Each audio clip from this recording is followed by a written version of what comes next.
ঘন ঘন ওয়াশরুমে যাই, খেলে আবার খিদে লাগে।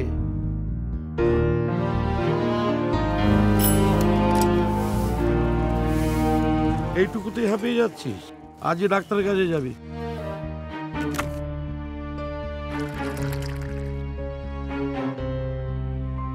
দাদা, আমার ডায়াবেটিস হয়েছে। আমি জানতাম শুধু বয়স্ক লোকদের ডায়াবেটিস হয়। এত চিন্তা করছিস কেন? এই যে আমাকে দেখ, 30 বছর ধরে ডায়াবেটিস। কেউ বলবে? যে কোনো বয়সে যে কারোই ডায়াবেটিস হতে পারে। নিয়ন্ত্রিত জীবন এবং পরিমিত খাদ্যাভ্যাসই পারে ডায়াবেটিস জনিত স্বাস্থ্য ঝুঁকি কমাতে। নিয়মিত রক্তের সুগার মাপার পাশাপাশি প্রয়োজনে আপনার ডাক্তারের পরামর্শ নিন।